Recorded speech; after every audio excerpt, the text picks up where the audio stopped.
How we doing, everybody? Great, not as good as you though, man. First of all, I guess congratulations on the knockout win. But you've called to fight at MSG. You got a relatively known name in the UFC, and you got a performance like that, 3-0 this year. So I guess what are the emotions now that you got through it?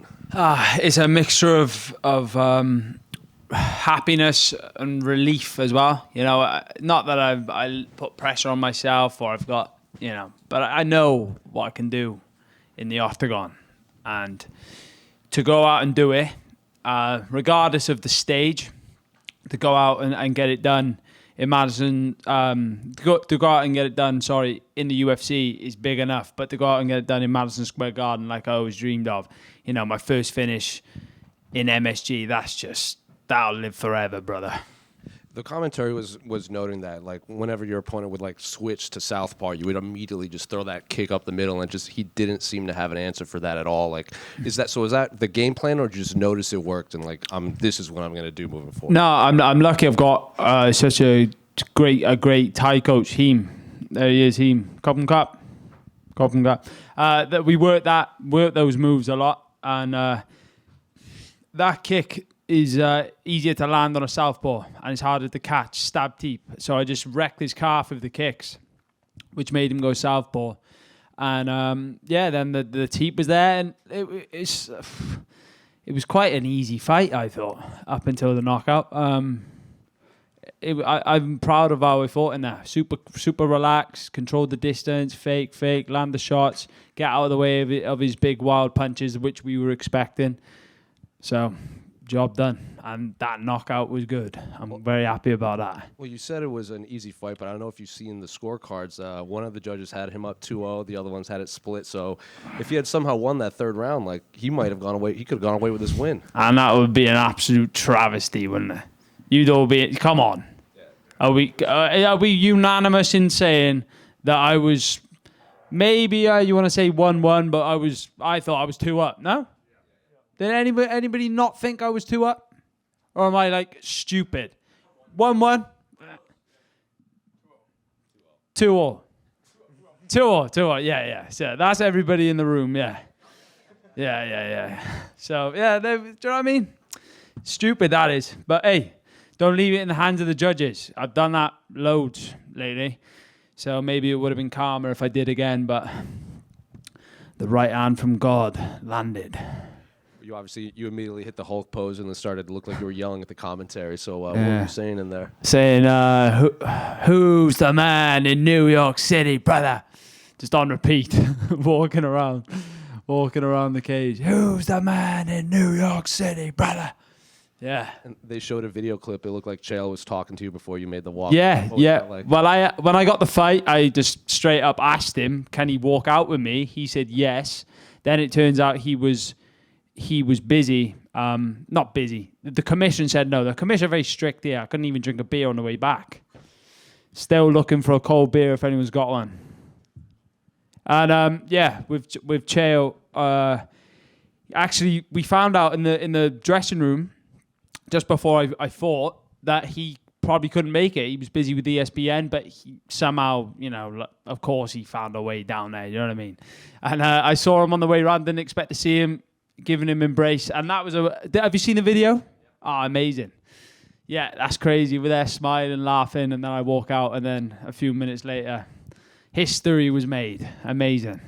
Well, obviously 3-0 in 2024, 3 numbered events for your big pay-per-view. So I guess what do you want moving forward? The commentary seems to think that you deserve a main card spot. You think? That's what they were saying. Yeah, well, I think so. Hey, the sky's the limit here, bro. I'm just going to keep going. I'm going to keep getting better. Every fight, I'm going to get better. Every time you do that walk, the weight cut, you improve as a man. And I just fought a good guy there. Everyone was loving that Bassil Hafez. He could have easily beat that Jack Della, and he's number 4 in the world. So, look what I just did to him. And big respect to Bassil, but we're still just scratching the surface. I've got a mental career planned out here, and it's just slowly starting to unfold in front of everybody else. So going off of that, what's the next step in this plan? Because obviously, you wanted when you fought in Manchester, I want to fight MSG. WrestleMania 1 happens here. I want to do this, and then now, what's the next step for you? We're gonna have to see where Monday Night Raw is on Monday, or SmackDown. We're gonna have to keep it rolling while I'm over here in the States. Gonna enjoy myself tonight. Gonna enjoy myself tomorrow. Gonna relax and just drink in what I've just done. Look, that is history. Do you know what I mean? MSG, knocking somebody out like that. First UFC finish like that. Thank God I did it. Thank God I did it. Also, look, I think you're the only one to acknowledge the scale Well, give it a kiss. Well, yeah, of course. I'm big on history. I think the greatest human being to ever walk the earth was Muhammad Ali, and that I was stood on his scales with Joe Frazier. Amazing. Just look at that. I took comfort. I took comfort in thinking, am I going on or something? Is everyone laughing at me? I took comfort in thinking I was taking part in this historical weekend before the fight had even unfolded, So, look, amazing. It looks like the next SmackDown's in Utah and the next Raw's in Arizona. Okay, we'll keep your TV sets on. Oban right here. What's happening to me, right? So thing about Bassil is usually he's very aggressive coming at his opponent, but this one you were freezing him with the feints, picking him apart from range. Are you surprised that he wasn't trying to come at you more aggressive? No, funnily enough, I watched an interview of his, which I never normally do, but I'm glad I did, where he said he's going to take away the brawling and fight a little bit more technical.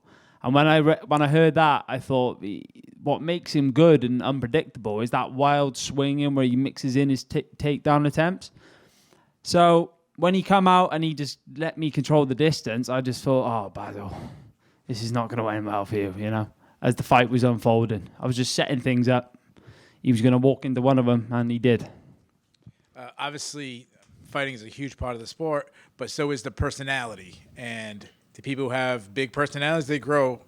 They go up the ranks much higher. You have a big personality. So tell me, how far until you think you're fighting ranked opponents? Or should I tell you how far until ranked opponents are fighting me?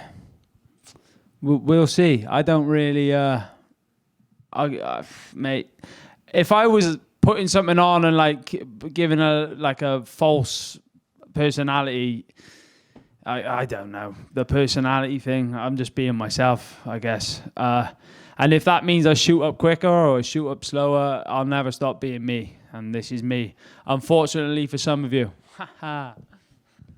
Congratulations. Thank you very much, mate. I appreciate it. Oban, right here. All right, mate. DC said on the broadcast that he saw a family member of yours in the elevator at the hotel who talked about how crazy it was to go from watching you in the pubs to watching you in Madison Square Garden. How does that feel for you? Well, how many people get to actually do a childhood dream? It's mad, isn't it? It is mad. And I guess when I was in the pubs in my own little head, I was in Madison Square Garden pinging the shots off, it's been a lifetime of dreaming, a lifetime of working. It's not always come my way, but I'm glad I never gave up, It is so surreal. And I was emotional today. I was speaking to my mother, speaking to my friends. When I sat and think the journey I've been on, much like most fighters on the card feel, to go from where I've come from and what I've been through in my life. And I get to give moments like that to my family now. And, mate, I'll be a proud man forever. And then nobody can take that off me. No chance. How much family did you have who you're here with you for this week? I had my mother. My father is always with me because I got a flag which was made when he died, and it's as old as the time he's been passed away. So I was in Shakey's pocket in the corner. My brother was here.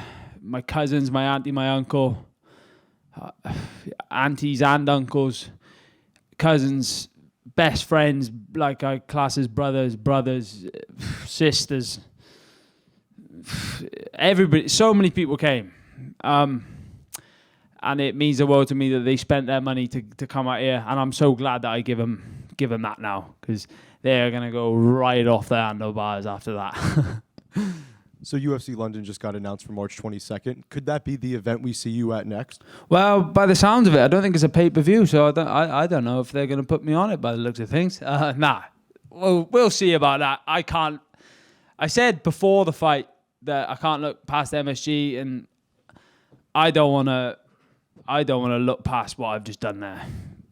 That's just wherever I fight, it'll be biblical.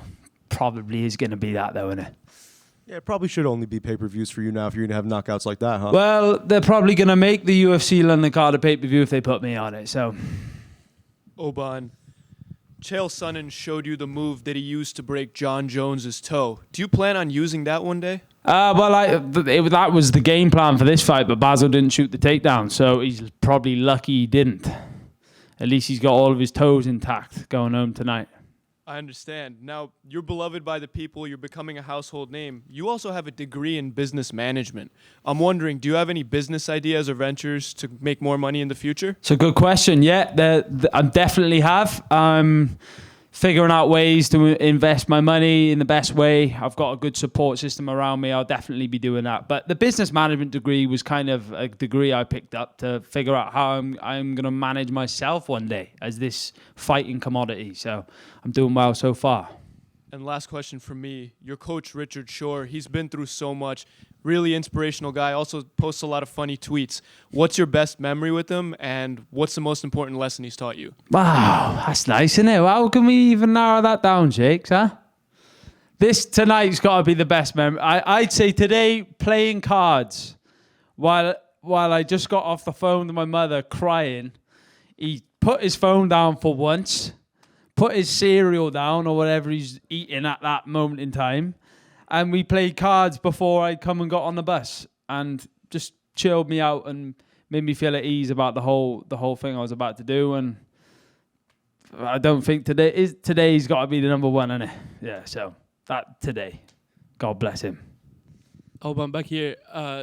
Big man. For a long time, like during the COVID period, it seemed like you and Ian Gary were pretty much like not on a collision course, I suppose, but it seemed like that was a fight that fans over in Cage Warriors were interested in at the time. What do you reckon of him getting the title shot next? Oh, that's brilliant for him. I'm happy for him. He's doing his thing. He's getting it done, and he's called for the fight, took the fight, and clearly the other big boys didn't want it. So yeah, I'm happy for him. Well done, Ian.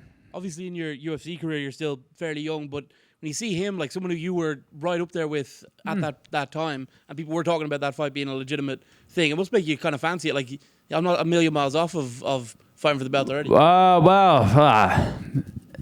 Yeah. I mean, me and Ian, we came up. It's like we came up through school together. You know, we were like classmates, and then I stumbled, got held back a year in school, if you will. Got held back a couple of years in school. You know, like the naughty kid who didn't do his exams and, you know, had to stay back. While Ian did his thing in the UFC, and now I'm up here. We'll see where the future holds. I mean, I've always got on with Ian, but if that fight ever... I didn't really expect that one today, to be honest. Did I look that good? You want to see me fighting for the title? Is that what it is? Yeah, I guess. And last one, how do you reckon? I don't find title fights. Title fights find me. Last one, how do you reckon it's going to go? Do you reckon Ian will get it done? Yeah, I'll go with Ian. He's a peer of mine, so I'll back him there. I know Ian well. Fair play to him. We all done here. Respect. Thank you, everyone.